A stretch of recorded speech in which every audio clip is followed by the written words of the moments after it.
Hollywood capers are filled with unexpected plots and twist turns. In the case of the precious cargo of human remains connected, at least tangentially, to a medical practice on the campus of George Washington University in the nation's capital, providing discreet services run by Dr. Cesare Santangelo, just down the street from the historically Christian fraternity house of the Brothers of Sigma Chi, and just up the street from the Association for the Foreign Service on F Street, is certainly no exception. And the latest twist involving the Curtis Bay Waste Management Company that owns and operates 2 incinerator units in the county of Baltimore to produce, believe it or not, energy from biohazardous waste. A hot dog, the lights are on. This adds yet more to the macabre of what presents more as a very dark comedy, at least in errors.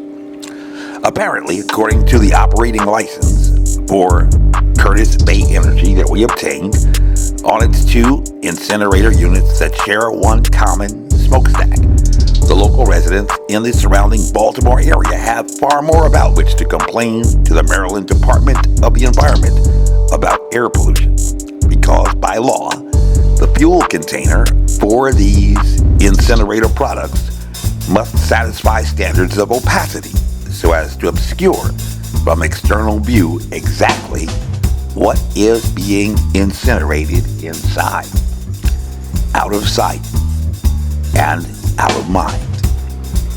Kind of like the guy falling below the stage in the movie The Prestige. So by law, whether they were incinerating rescue dogs or waste products from abortion or even human remains, nobody is permitted to view what is being incinerated inside those incinerators. Could be being burned alive. As a rule of Maryland law, enforced by the Department of the Environment, intriguingly. And that alone just simply raises many questions in itself to anyone of sound conscience and mind. Why does Dr. Santangelo's abortion practice maintain a commercial contract with this waste management facility with questionable business practices? What biohazardous products are being transported by Curtis Bay Waste Management Facility from this abortion facility in the center of the George Washington University campus, where there are an abundance of college-age boys and girls, and we are all very familiar with what kinds of trouble young people can get into when living alone on their own for the very first time, experimenting with many things from alcohol and recreational drugs to sexual encounters, especially a sweetheart for the boys from Sigma Chi with an abortion facility located conveniently just down the street. And are the biohazardous products from these discrete transactions being transported to an incinerator facility in Baltimore with a permit from the Department of Environment in Maryland to legally remove 150 tons per day in incineration? Aborted babies or abandoned animals, potential rescue dogs, are all questions unanswered for now, and apparently unasked, even by liberal-minded progressives who say that they care about people. But at least in the eyes of the D.C. Police Department and the D.C. Mayor Muriel Bowser, the important question for purposes of law enforcement is exactly how these bodies happen to arrive and be found in a Southeast D.C. apartment residence of a pro-life activist, especially since Curtis Bay has denied that the boxes of biohazardous materials were items that had been contracted for transport from Dr. Santangelo's abortion facility on the George Washington University campus of sorority girls and boys. While the D.C. police department chief has established that no laws were broken in the abortion of these fetuses. So apparently there are no murder charges pending against these abortionists who have been called terrorists. However, the question next that would reasonably arise from these facts before the DC police is whether or not it is a crime to simply have fetal remains or even dead bodies piling up in your possession in the nation's capital.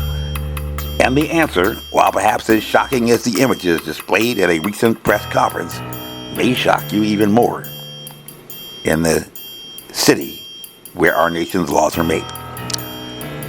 But first, let's just consider the transaction that has been alleged to have occurred between a truck driver employed to transport biohazardous waste from the Washington Surgery Center to the waste management facilities Fort Curtis Bay in Maryland, which in law school and in courts might be described as a good faith purchase for value.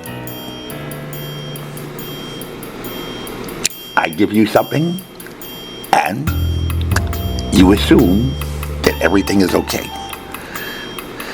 Lauren Handy and Teresa Bukovic from the Progressive Anti-Abortion Uprising have maintained that they had first asked the driver if he knew what was inside the boxes that he had been hired as an agent to deliver, and he responded that he did not. Does a postman know the contents of every package he delivers? Has the Western Union man or the mailman read your telegram? Probably not. Could he reasonably make an assumption? Probably, but some people choose to be willfully blind to how they earn their paychecks. Don't ask, don't tell, because they have mouths to feed, and the bills have to be paid, regardless of their moral convictions. As deplorable as that may seem to some, that is simply the way that it is. And probably everyone has done some things for money that they would rather not admit to. According to their story, however, they had suggested that the contents were human remains from abortion. A reasonable assumption. Abortion facility, delivery man, taking boxes away. And then he in turn handed over just one of the 3 boxes to them. Okay, you walk up to the ice cream truck.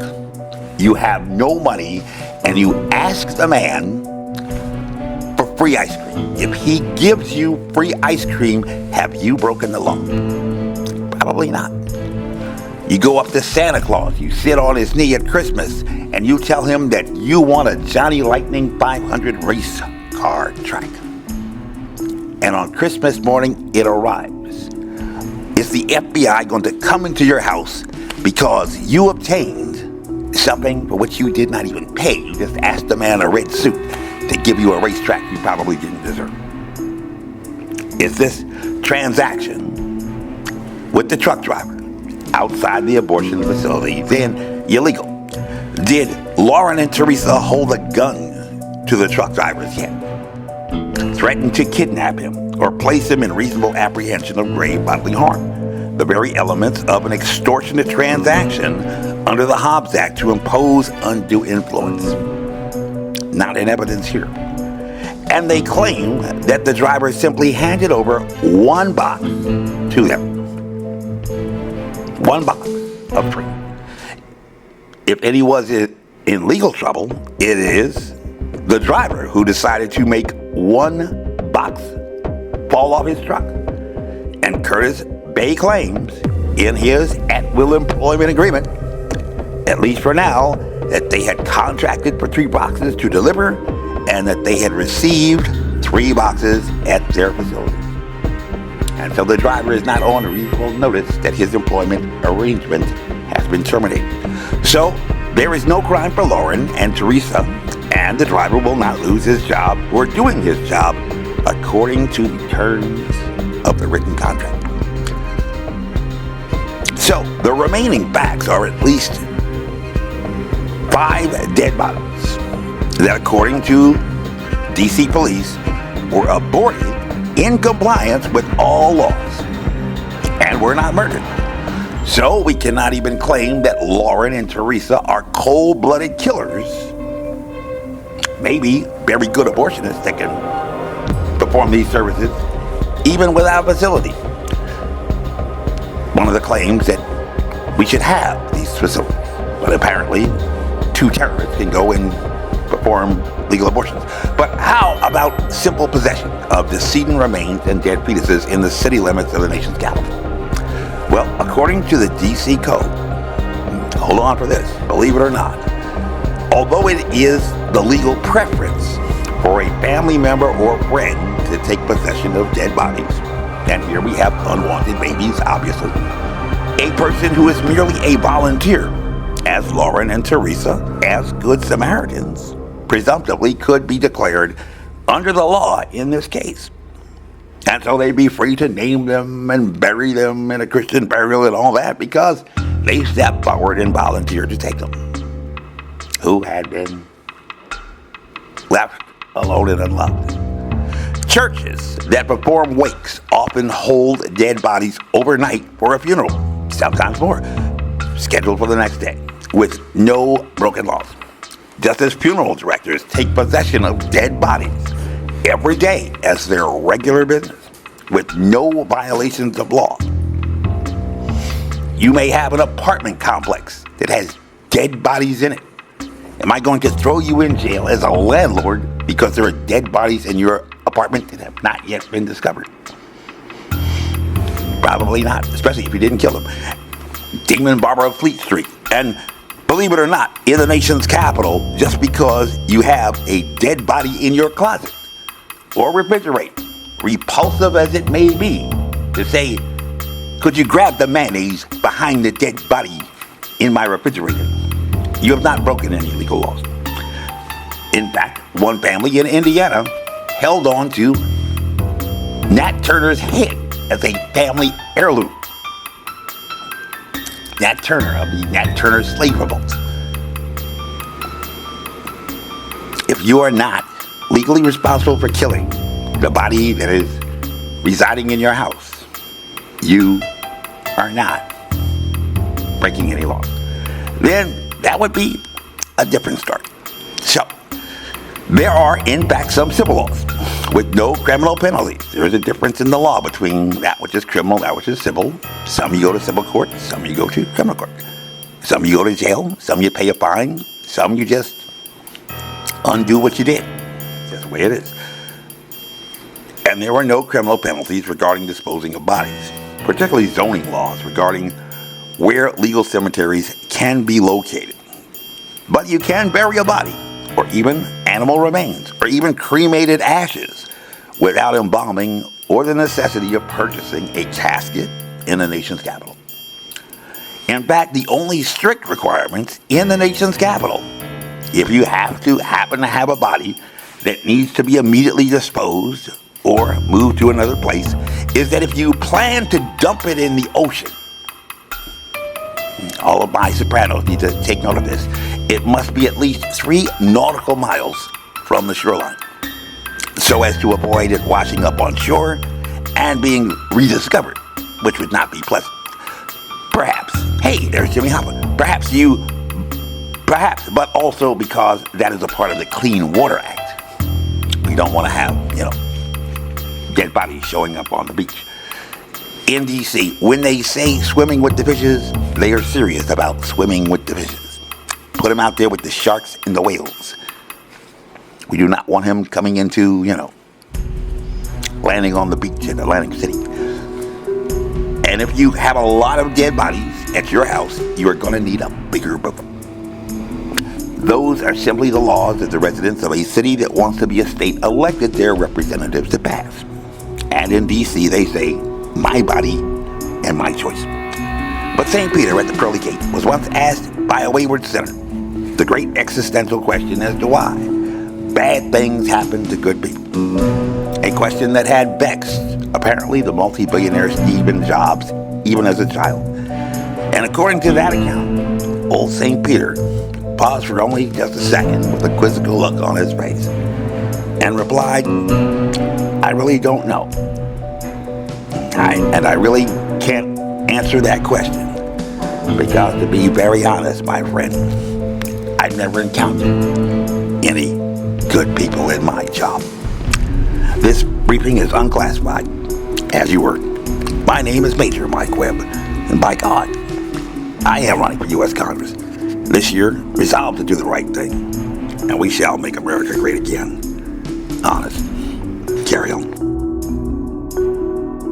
This advertisement was authorized by Mike Webb.